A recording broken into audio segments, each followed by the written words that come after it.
Hi friends, ഇന്ന് ഞാൻ ഒരു റാഗി ദോശയാണ് ഉണ്ടാക്കി കാണിക്കുന്നത്. അത് കുതിർക്കയൊന്നും വേണ്ട, നമുക്ക് ഉടനെ തന്നെ ഉണ്ടാക്കി കഴിക്കാവുന്നതാണ്. റാഗി ഇതാ മുഴുവനായിട്ട് എടുത്തിട്ടുണ്ട്.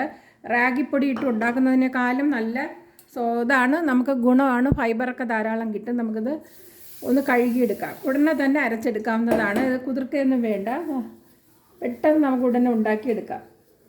റാഗി ഞാൻ പറയാതെ തന്നെ ഷുഗറൊക്കെ വളരെ കുറയുന്നതിനും കൊളസ്ട്രോൾ ഇതെല്ലാം വളരെ ധാരാളം പ്രോട്ടീനൊക്കെ അടങ്ങിയിട്ടുണ്ട്. അതുകൊണ്ട് ഇത് നമുക്ക് എല്ലാവർക്കും ഉണ്ടാക്കി കഴിക്കാവുന്നതാണ്. നല്ലവണ്ണം കഴുകാം. ഇനി നമുക്ക് റാഗി അരച്ചെടുക്കാം. ഉടനെ തന്നെ കഴുകി നമുക്ക് അരച്ചെടുക്കാവുന്നതാണ്. കല്ലില്ലാത്ത റാഗി നോക്കി വാങ്ങുക, ഇല്ലെങ്കിൽ ബുദ്ധിമുട്ടാണ്. കല്ലൊക്കെ ഉണ്ട്. ഈ കല്ലില്ലാത്ത റാഗി ഇപ്പോൾ അവൈലബിളാണ്. നമുക്ക് റാഗി മിക്സിയുടെ കപ്പിലോട്ടിട്ടു. ഇതിനോടൊപ്പം തന്നെ 1/4 കപ്പ് ഇടിയപ്പപ്പൊടി കടയിൽ വാങ്ങാൻ കിട്ടും. അതും കൂടി ഇതിലോട്ട് തട്ടി കൊടുക്കാം. ഇത് നല്ലവണ്ണം നമുക്ക് അരച്ചിട്ട് വരാം. നല്ലവണ്ണം അരച്ചെടുത്തിട്ടുണ്ട്. കണ്ടോ, നല്ലവണ്ണം കുതിർക്കാതെ തന്നെ നല്ലവണ്ണം അരഞ്ഞ് കിട്ടുന്നതാണ്. കുറച്ച് നോക്കിയിട്ട് വെള്ളം ഇടയ്ക്ക് കുറച്ച് ഒഴിച്ച് അരയ്ക്കേണ്ടതാണ്. നല്ലവണ്ണം അരച്ചെടുക്കാം. ഇനി പാത്രത്തിലോട്ട് മാറ്റാം. മിക്സിയുടെ കപ്പിലൊക്കെ പിടിച്ചത് അത് നമുക്ക് ഇത്ര ഉണ്ടെന്ന് നോക്കാം. ഇങ്ങനെ ഒരു 1/2 കപ്പോളം ഉണ്ട്. അതും കൂടി ഒഴിച്ചു കൊടുക്കാം. ഇനി ഒന്ന് ഇളക്കി നോക്കാം. ഇനി വെള്ളം ഒഴിക്കേണ്ട കാര്യമില്ല. അതായത് ഇതേപോലെ ദോശയ്ക്ക് എങ്ങനെയാണോ ഉണ്ടാക്കുന്നത് അതേ, നമ്മൾ ദോശമാവിൽ എത്ര വെള്ളം ചേർക്കും അതേ രീതിയിൽ ഉണ്ടാക്കിയാൽ മതിയാകും. ഇനി ഇതിലേക്ക് ഉപ്പ് ഇട്ട് കൊടുക്കാം. ഉപ്പ് ഒരു 1/2 ടീസ്പൂൺ ഉപ്പിടാം. നോക്കിയതിന് ശേഷം ഇടാം 3/4 ടീസ്പൂൺ മുളക് പൊടി.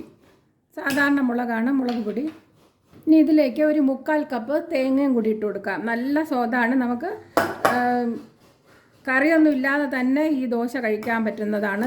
എന്നിട്ട് പ്രത്യേകം നല്ലവണ്ണം ഉപ്പും മുളകും തേങ്ങയും കൂടി ഇട്ട് നല്ലവണ്ണം മിക്സ് ചെയ്തെടുക്കാവുന്നതാണ്. ഇനി നമുക്ക് ദോശക്കല്ലെടുത്ത് അടുപ്പിൽ വെച്ചിട്ട്, അത് നോൺ സ്റ്റിക്കാണ് എടുത്തിരിക്കുന്നത്. മറ്റേ സാധാരണ ഇരുമ്പാണെങ്കിൽ എണ്ണ തേച്ചിട്ട് ഒഴിക്കാവുന്നതാണ്. സാധാരണ എങ്ങനെയാണോ ദോശ ഉണ്ടാക്കുന്നത് അതുപോലെ നമുക്ക് ചെയ്യാം. അല്ല, നമുക്കിത് ഒരിക്കൽ ഉണ്ടാക്കി കഴിച്ചാൽ പിന്നെ എപ്പോഴും നമുക്ക് പെട്ടെന്ന് അരിയൊക്കെ അരയ്ക്കാൻ മറന്നു പോയെങ്കിൽ ഇതുപോലെ റാഗി ഉണ്ടെങ്കിൽ നമുക്ക് ഇതുപോലെ ദോശ ഉണ്ടാക്കി കഴിക്കാവുന്നതാണ്. കല്ല് ചൂടായപ്പോൾ ലോ ഫ്ലെയിമിൽ വെച്ചിട്ടാണ് ഞാൻ ഇത് ഒഴിച്ചത്. അത് കഴിഞ്ഞിട്ട് നമുക്ക് മീഡിയം ഫ്ലെയിമിലോട്ട് വെച്ച് കൊടുക്കാം. ഒരു കുറച്ച് നല്ലെണ്ണ ഒഴിച്ചു കൊടുക്കാം. നോൺ സ്റ്റിക്കായത് കാരണം നല്ലെണ്ണ മീതെ ഒഴിച്ചാൽ മതി.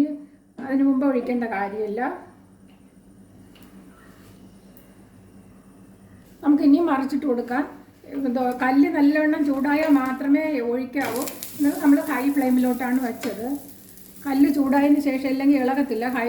കല്ല് നല്ലവണ്ണം നമ്മൾ ഈ ഏത് പാത്രമാണോ വയ്ക്കുന്നത് അത് നല്ലവണ്ണം ചൂടാകണം. ചൂടായതിന് ശേഷം മാത്രമേ ദോശമാവ് കോരി ഒഴിക്കാവൂ. ഇതുപോലെ ഉണ്ടാക്കി നമുക്ക് കഴിക്കാവുന്നതാണ്. പെട്ടെന്ന് നമുക്ക് കുതിർക്കാതെ തന്നെ റാഗി ഇതുപോലെ ദോശ ഉണ്ടാക്കി കഴിക്കാവുന്നതാണ്. പെട്ടെന്ന് തന്നെ നമുക്ക് ഉണ്ടാക്കാം. തേങ്ങയും കൂടി ഉണ്ടെങ്കിൽ നല്ല സ്വാദാണിത്. നല്ല മുരിച്ച് നമുക്ക് കഴിക്കാവുന്നതാണ്. നല്ല ചൂടിൽ തന്നെ ഉണ്ടാക്കണം, അല്ലെങ്കിൽ ഇളകാൻ ബുദ്ധിമുട്ടാണ്. അതുപോലെ നല്ല മുരിച്ച് ഉണ്ടാക്കി കഴിക്കാവുന്നതാണ്. കണ്ടോ, ഹൈ ഫ്ലെയിമിലാണ് വെച്ചിരുന്നത്. ഇനി ഫ്ലെയിം കുറച്ചിട്ട് ഇത് ഒഴിച്ചു കൊടുക്കാം. അടുത്തതും കൂടി ഒഴിക്കാം.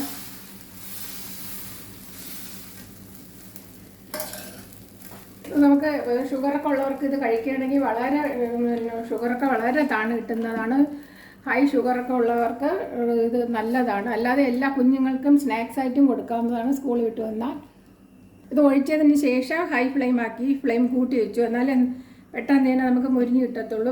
ഇത് ഓരോ ബർണറിനനുസരിച്ചാണ് ഇരിക്കുന്നത്.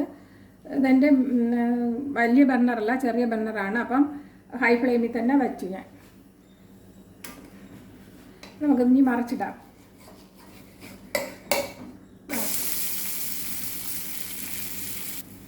കണ്ടോ, ഇങ്ങനെ നമുക്ക് വെച്ച് കഴിക്കാവുന്നതാണ്. കണ്ടോ, ഇങ്ങനെ നല്ല കറി വേണമെന്നുള്ളവർക്ക് തക്കാളി ചട്നിയോ അല്ലെങ്കിൽ വേറെ തേങ്ങാ ചമ്മന്തിയോ ഉപയോഗിച്ച് കഴിക്കാം. ഇനി എല്ലാവർക്കും ബൈ.